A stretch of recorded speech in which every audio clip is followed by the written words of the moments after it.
Vamos conversar um pouquinho sobre tudo isso com o Fernando Horta, que é historiador e professor. Tudo bom, Fernando? Como você está nessa segunda, nesse começo de semana? Tudo bom, Thalita? Me ouve bem? Tudo certo, tudo direitinho? Perfeito. Comigo tudo tranquilo, comigo tudo funcionando. A gente vai se recuperando aí, todo gaúcho vai se recuperando do que aconteceu no Sul. As manifestações do presidente na semana passada foram muito alentadoras, quer dizer, demonstra inequivocamente que está comprometido com a reconstrução do Rio Grande do Sul. E o presidente também diz que vai reconstruir, mas quer discutir que reconstrução é essa, o que também é muito importante para nós nesse momento. Não é apenas se simplesmente refazer as coisas como eram, mas pensar em formas de atender aos interesses da população e do povo do Rio Grande do Sul, inclusive já pensando nessas grandes transformações climáticas que nós temos. Então, para todo gaúcho, a semana passada foi reconfortante. Nós estamos limpando ainda as feridas, cada vez aparecem mais pessoas que saem do bloco dos desaparecidos, infelizmente para aqueles que vão nos deixar saudades, mas a gente sabe efetivamente que agora, como talvez não tivesse em momentos anteriores no Estado brasileiro, agora nós temos um Estado e um governo federal que resolvem usar a sua força e a sua capacidade para trazer um pouco mais de cuidado e de solidez no processo de reconstrução do Rio Grande do Sul. E isso é muito bom. Ô, Fernando, diante disso, né, já que a gente começou falando aí pelo Rio Grande do Sul, como você vê essa fala do Eduardo Leite? Porque eu fiquei um tanto quanto chocada quando eu li essa resposta, quando ele é questionado sobre os alarmes, né, realmente o que foi colocado aí em relação aos estudos e a possibilidade de enchente. Porque o que ele coloca é que a questão fiscal era mais importante naquele momento do que preservar vidas, porque é isso, ele falou, olha, a gente tinha um monte de questão fiscal aí para resolver, e por isso a gente acabou ignorando, de certa forma, esses alarmes que foram feitos pelos estudiosos, pela ciência. E ele coloca, inclusive, que há questões fiscais de quando a gente entrou no governo, né, pagamento de salário aos municípios, mas ele está 6 anos no governo, então isso poderia ter sido lá no começo, não agora, depois de 6 anos, ele está 2 anos do segundo mandato, né? E ele finaliza, inclusive, colocando que, por conta da gente ter tomado conta da questão fiscal, que agora a gente tem capacidade para lidar com uma tragédia. Pô, se você tivesse ouvido o alarme, você não precisaria lidar com tragédia nenhuma. Então é tudo muito cabuloso nessa resposta ao questionamento que foi feito. O que você achou? O governador Eduardo Leite colocou os pés pelas mãos na tentativa de não perder capital político no Rio Grande do Sul. Veja, ele poderia muito bem ter dito: olha, no meu antigo governo, o presidente da República do Brasil era Jair Bolsonaro. E Jair Bolsonaro não permitiu que nós tivéssemos acesso aos recursos que hoje Luiz Inácio Lula da Silva nos bota à disposição. Então eu não pude resolver os problemas do Rio Grande do Sul naquele momento. Mas para não colocar Jair Bolsonaro nessa situação, para não demonstrar que efetivamente as escolhas do governo passado e que ele foi parte integrante, inclusive apoiador, são responsáveis pelo que aconteceu, ele colocou o seu capital político em risco e pior, Thalita. Ele deu um motivo para todas as seguradoras no Brasil deixarem de pagar os seguros que efetivamente forem feitos a respeito de todos os prédios, todas as empresas e de todo mundo que está envolvido ali. Porque eu, se fosse dono de seguradoras nesse momento, eu estaria juntando toda e qualquer tipo de argumento vindo de qualquer político, de qualquer um, para demonstrar que houve desídia, que houve irresponsabilidade, que houve falta de responsabilidade por parte do Estado e que, portanto, o Estado é responsável por pagar esses valores e não as seguradoras. E eu tenho a impressão que o governador do Estado, não sei se sabendo disso ou não, resolveu entregar de mão beijada para as seguradoras o argumento que elas queriam.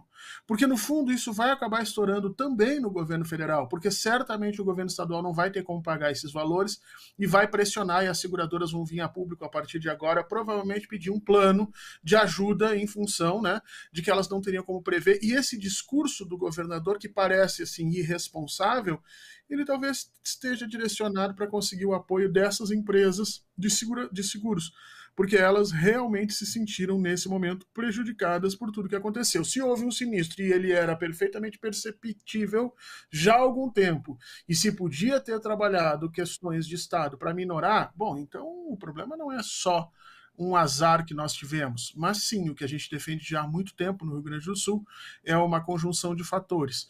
Em condições climáticas desfavoráveis, uma estrutura climática em transformação que vai atacar áreas que nós não estávamos imaginados, mas em grande medida e na sua maioria, uma irresponsabilidade dos governos que estão identificados aí por essa ótica neoliberal de Estado mínimo. Então, se não morreu, não gastamos dinheiro. É isso. Sabe que eu conversava com o Miguel Stedley na semana passada, né, sobre Rio Grande do Sul, e ele apontou essa possibilidade do Rio Grande do Sul ser um laboratório é uma palavra ruim, mas assim, ser de fato um lugar para se testar a presença do Estado, né, massivamente, oferecendo todo tipo de serviço essencial aí para a população, para mostrar como o Estado presente e forte é importante para a sociedade, né? Você sabe que eu vi uma entrevista, não lembro, eu li essa entrevista, mas eu não lembro onde, de uma pessoa que está abrigada e ela falando que ela está numa situação ótima, perto do que ela tinha antes, porque lá ela tem médico, ela tem apoio psicológico, ela tem um teto, ela tem comida, ela tem tudo que ela precisa ali, sendo que fora de lá, as condições que ela vivia eram miseráveis. Então, assim, para você ver, ao oferecer o mínimo ali, o essencial para uma vida digna, você já tem faz uma baita de uma diferença na vida de uma pessoa, não? E tu tocas num ponto importante aqui, Thalita. Primeiro, tu tá comparando a vida anterior à tragédia com a vida posterior. E a vida anterior é uma vida marcada pela diferenciação social imposta por estruturas neoliberais que estão na prefeitura e no governo do estado e até 2022 na presidência da República do Brasil. Então, sim, essas pessoas viviam numa condição absurdamente indigna, sem comida, sem ter um lugar onde dormir, e sem ninguém para olhar por elas. Houve a tragédia e se provocou esse momento de solidariedade e isso elevou a condição daqueles que não tinham absolutamente nada a terem um pouco e baixou a condição de todos os outros, né? Agora, já está acontecendo no Rio Grande do Sul um processo muito perigoso de fascistização desses abrigos. Nesses abrigos, nós já estamos registrando um aumento da violência contra as mulheres, um aumento da violência contra populações negras, um aumento da violência contra populações pobres e populações de rua, inclusive sendo mandados para fora dos abrigos. Estamos vendo o surgimento de um nacionalismo ufanista, já tem gente querendo cantar o hino nacional de manhã e de noite no abrigo, já tem gente iniciando ali um processo de disputa política e ideológica, quer dizer, isso aqui é iniciativa privada, a esquerda vai para lá, e tudo isso, se o ministro Paulo Pimenta e o governo não se derem conta, nós vamos transformar esses abrigos em criadouros de pensamento fascista no Rio Grande do Sul e vamos jogar fora essa experiência que você resgatou agora. Quer dizer, em vez de nós mostrarmos que esse é o mínimo humano que deveria ser dado por toda a estrutura de Estado, nós vamos ter um problema, porque daqui a pouco essas pessoas já vão começar a ser violentamente expulsas dos seus abrigos e jogados em situação completamente desesperadora novamente. E aí a gente fica com essa visão muito clara do Stedley, né? Por que não estabelecer um piso? Por que não usar o Rio Grande do Sul como uma forma de nos aproximarmos daquilo que a Europa um dia sonhou, que era um estado de bem-estar social? Né? Por que não utilizar essa situação para reconstruir o Rio Grande do Sul nesse sentido? E isso significa que o governo tem que ter coragem de dar um passo além. Eu acho que as decisões da semana passada foram extremamente corajosas. Eu tenho a impressão que o presidente Lula reorganizou a política nacional, mas precisa continuar nesse caminho. Não basta apenas nomear o Paulo Pimenta, que é uma figura essencial hoje para o Rio Grande do Sul, mas é preciso trabalhar no controle da informação, no controle da reconstrução, no controle da educação e na memória pública do Rio Grande do Sul, para mostrar o Rio Grande do Sul como uma possibilidade de transformação social exata, não só na presença do Estado, mas também que o Rio Grande do Sul passe a se tornar um Estado-chave na defesa contra a destruição climática. Porque, Thalita, os dados nos mostram que esse talvez não seja a maior inundação do Rio Grande do Sul nos próximos 40 anos. Vamos ter mais. A gente vai seguir acompanhando, é claro, inclusive tem viagem do presidente Lula marcada para essa quinta-feira, uma nova viagem ao Estado para acompanhar justamente Paulo Pimenta e as ações, né, de reconstrução do Estado. A gente vai estar acompanhando tudo de bem perto.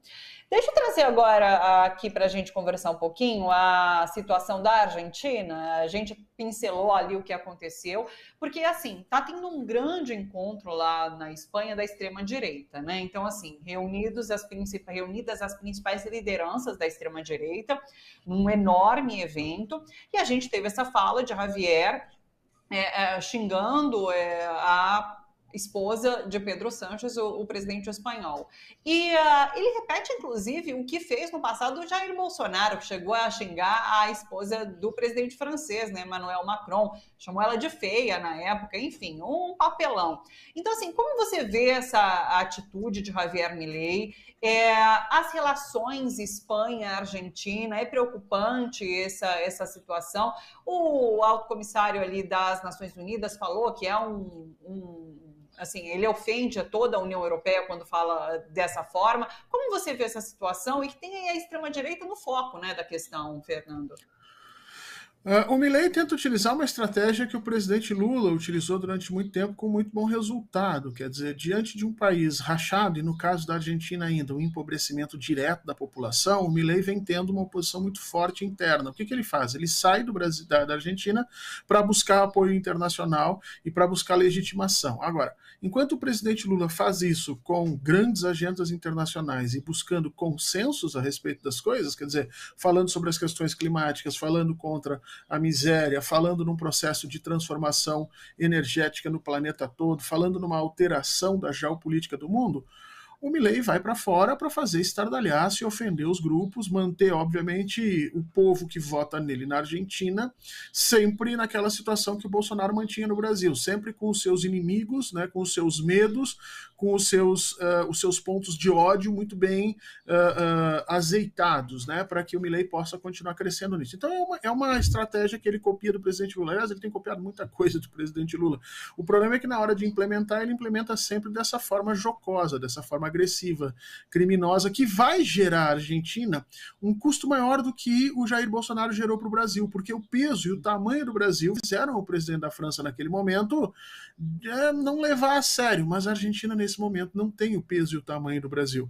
Portanto, eu tenho a impressão que não só a Espanha vai retaliar de forma bastante sensível a Argentina, mas eu acho que o bloco europeu também vai fazer isso. E aí o Milei talvez conheça um pouquinho do que a gente fala, que a gente tenta dizer para as pessoas que não interessa qual é a sua posição política. Quando você vai à Europa, você vai sempre ser tratado como um latino-americano, e o Milei agora vai aprender exatamente isso, vai aprender a diferença entre como um europeu se vê e como um europeu vê um latino-americano. Mesmo a extrema-direita do restante da Europa não vai aceitar um latino ofendendo um governante seu. Eu acho que o Milei pisou mais uma vez fora da linha e vai pagar por isso. Em relação a esse evento e a reunião da extrema-direita e mundial, como você tem visto a força da extrema-direita no mundo e essas articulações que eles têm feito, né, as várias lideranças juntas, articulando aí mesmas propostas, mesmos discursos? O que isso nos diz, Fernando? Olha, eu tenho ficado menos impressionado com a extrema-direita quando ela vai ao solo do que quando ela age nas redes. E vamos falar bem. Você tem um encontro de extrema-direita europeia que deveria supostamente juntar aí indivíduos de 11 países diferentes. E não foi um encontro grande. Ele é assustador se você pensa que essa gente, de repente, perdeu a vergonha de defender falas fascistas. Isso é assustador, a perda da vergonha. A ideia de que as nossas instituições não as estão punindo mais por isso. Mas o número que eles estão arregimentando não é positivamente grande. Necessariamente nós temos, talvez, a visualização material da direita internacional, e ela não é do tamanho que ela mesma se vende. Então, existe uma direita nas redes que se infla por algoritmos, robôs e tudo mais, e existe uma realidade nos espaços que precisa coordenar 11, 12 países de todo um bloco europeu, juntar num lugar, chamar gente de fora para conseguir um certo apelo. O que nos choca é que as suas bandeiras eram, vamos dizer assim, proibidas no século XX. Nós construímos um consenso no final do século XX de que essas estruturas, essas ideias fascistas não podiam vingar. E esse consenso se quebrou. Então hoje eles são desavergonhosamente perversos. E isso nos choca, mas não os seus números. O que nos impede, o que nos coloca então numa situação de começar a cobrar que as nossas instituições punam esses indivíduos antes que eles se tornem efetivamente maioria. Ponto alto da semana, vamos para ele? Eu acho que aqui no Brasil é a retomada do julgamento do juiz Sérgio Moro. né? Existe ali toda uma importância, se não me engano, está marcado para amanhã a retomada desse julgamento, e isso significa você mandar um recado muito forte para o restante do país nesse momento a respeito da má utilização dos recursos, da utilização dos recursos digitais de forma completamente inapropriada, e também significa um recado histórico, né? Terminar o ciclo de punição daqueles que levaram o Brasil a esse buraco, e a gente precisa ainda punir Sérgio Moro e, obviamente, as figuras que participaram do dia 8 de janeiro. Uma ruptura em qualquer um desses passos pode nos trazer uma certa sensação de que tudo que eles fizeram valeu a pena e acabar ajudando para que isso ainda se postergue no futuro. Se queremos que a Lava Jato realmente deixe de ser um exemplo de utilização de instituições no Brasil, é preciso que Sérgio Moro seja punido por tudo que fez e tudo que representa. E se a gente claudicar nisso, se a gente ficar em dúvida nessa situação, talvez a democracia brasileira se enfraqueça. Ô, Fernando, no entanto, há um bastidor de possibilidade de não cassação de Sérgio Moro, né? E com força, na verdade, essa possibilidade.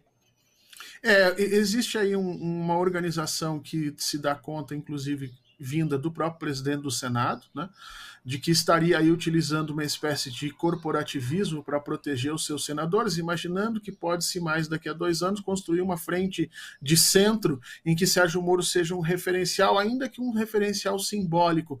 E aí você teria uma articulação do próprio Luciano Huck, presidente do Banco Central, a recuperação do Sérgio Moro, para construir uma plataforma que vai dizer nem Bolsonaro, nem Lula.